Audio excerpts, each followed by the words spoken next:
paz do Senhor, meninas, tudo bom? Estamos aqui para mais um devocional, né, de quarta-feira, como de costume.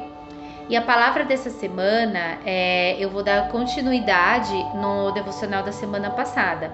Na semana passada, nós fizemos a leitura de Gênesis 3, onde relata a queda do homem, né, como o pecado entrou no mundo.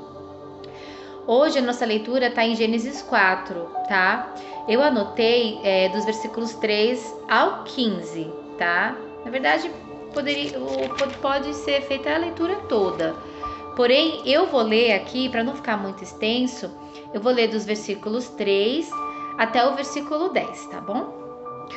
Passado algum tempo, Caim trouxe do fruto da terra uma oferta ao Senhor.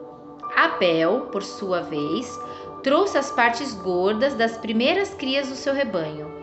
O Senhor aceitou com agrado Abel e sua oferta, mas não aceitou Caim e sua oferta. Por isso Caim se enfureceu, e o seu rosto se transtornou. O Senhor disse a Caim: Por que você está furioso? Por que se transtornou o seu rosto? Se você o fizer bem, não será aceito? Mas se não o fizer, saiba que o pecado o ameaça a porta. Ele deseja conquistá-lo, mas você deve dominá-lo. Disse, porém, Caim a seu irmão Abel: Vamos para o campo. Quando estavam lá, Caim atacou seu irmão Abel e o matou. Então o Senhor perguntou a Caim: Onde está seu irmão Abel? Respondeu ele: Não sei. Sou eu responsável por meu irmão? Disse o Senhor: O que foi que você fez? Escute, da terra o sangue do seu irmão está clamando. Amém? Acho que todo mundo conhece a história, né? Que Abel foi morto por Caim, que Caim matou Abel.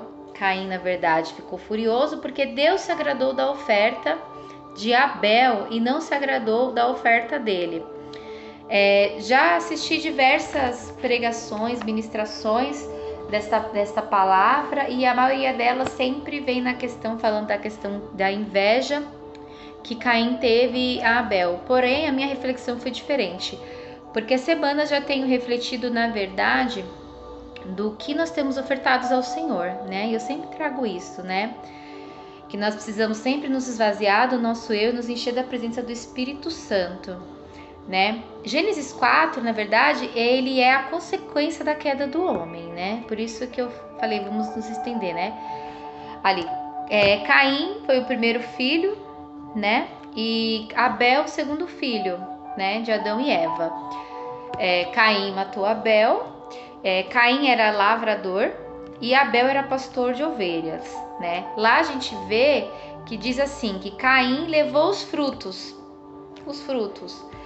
E já quando fala de Abel, diz que Abel levou as primícias, né? Ele levou as partes gordas das primeiras crias do seu rebanho. Então ele levou o primeiro, ele levou o melhor para Deus, tá? Ele não apenas levou os filhotinhos do seu rebanho, né? Ele levou as primícias, né? A primeira parte. E fazendo essa leitura, a gente pode verificar que Caim ele já tinha um coração perverso. Então, quando Deus exorta ele ali, ele fala ali que ele fala: se você fizer o bem, não será aceito. Então, ou seja, não foi só a questão do fruto que ele levou. Deus já viu ali a sua intenção, o seu coração, né? Então, lá em Hebreus 11:4, eu amo Hebreus 11 que fala da fé, ele fala que sem fé nós não podemos agradar a Deus. Então, não adianta nada nós ofertarmos sem fé em Deus, sem ter um coração rendido ao Senhor, né? Então, tudo provém ali do desejo do nosso coração. Ali relata o primeiro homicídio, né? E como eu disse, Deus exortou Caim, alertou Caim, né? E ainda assim, ele não venceu a tentação, ele não deu ouvido ao que Deus havia falado para ele, né?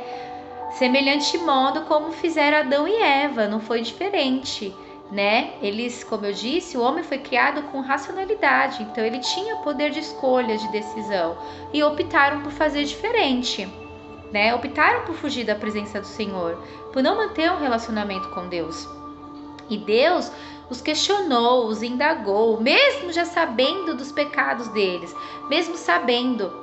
Isso me levou à questão do arrependimento, né? Porque Caim, ele temeu pela sua vida, né? Ele teve medo que ele fosse vingado pelo seu pecado, porque ele assassinou o próprio irmão, né? Só que em nenhum momento ele se mostrou arrependido ao Senhor. Ele não mostrou um coração rendido a Deus, temente a Deus.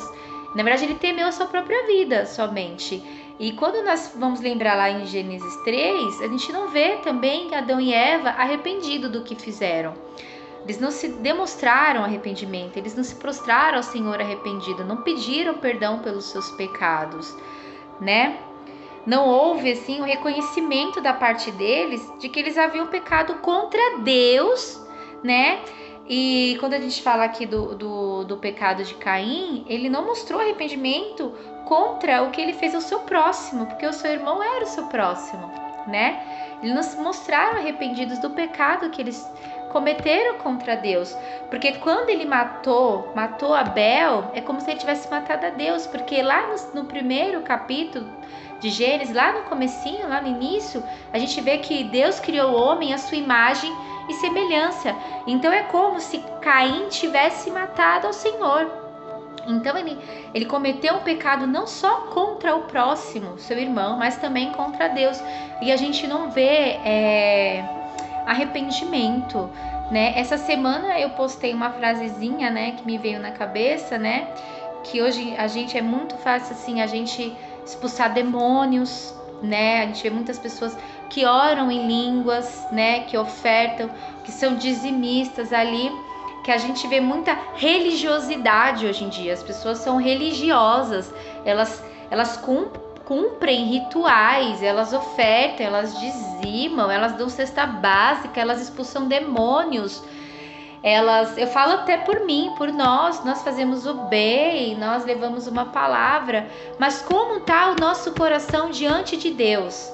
É isso que eu queria trazer o alerta. Como está o nosso coração, né? Estamos priorizando a Deus acima de todas as coisas quando entendemos que todo o mandamento, toda a lei de Deus, ela se resume em 2 mandamentos.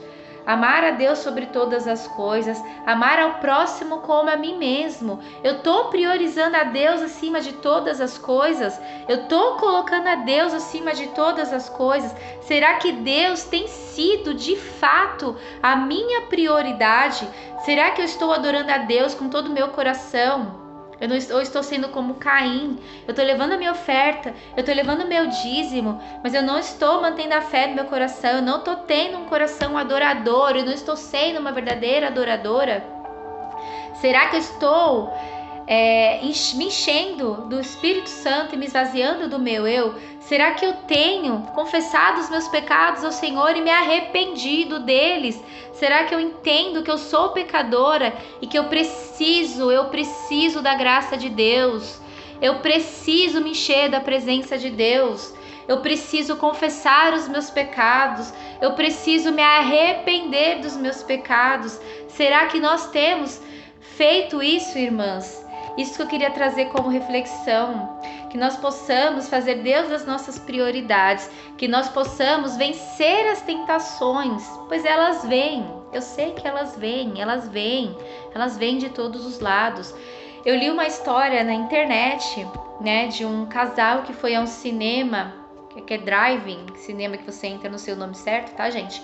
Que você entra com um carro para assistir dentro do carro, e aí eles bolam ali um plano para economizar, pagar menos, que um deles se esconderiam no porta-mala.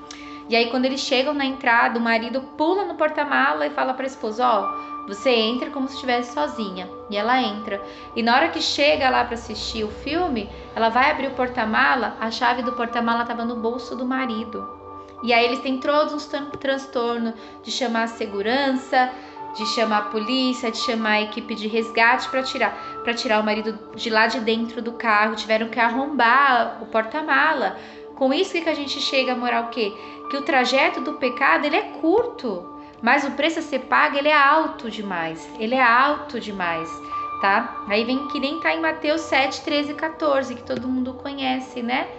que larga é a porta que nos leva ao pecado, que o caminho que nos leva para Deus, ele é apertadinho, mas é o caminho que nós devemos seguir, é o caminho que nós devemos priorizar, e nós precisamos ter em mente que nós precisamos confessar os nossos pecados, nós precisamos ter como rotina se arrepender, confessar e se autoavaliar. É o Espírito Santo que nos convence do pecado, por isso se faz necessário clamar sempre pela presença dele, sempre clamar pela presença do Espírito, confessando diante de Deus. Pode ser que tem pecados que às vezes nós nem percebemos que estamos cometendo, mas é o Espírito Santo que nos adverte. Deus nos exorta, irmãs, e nós precisamos estar com os nossos ouvidos destapados para poder ouvir a voz de Deus. Amém? Então era isso que eu queria dividir com vocês, tá? Como eu disse, que nós possamos sempre estar priorizando a Deus acima de todas as coisas, ofertar com o coração rendido ao Senhor, caminhar pela fé e ouvir a voz de Deus. Amém? Deus abençoe cada uma o resto de semana. Não temam, procure ao Senhor, estamos aqui no que precisar. Amém? Deus abençoe, Deus esteja com cada uma de vocês. Deus abençoe em nome de Jesus. Um beijo.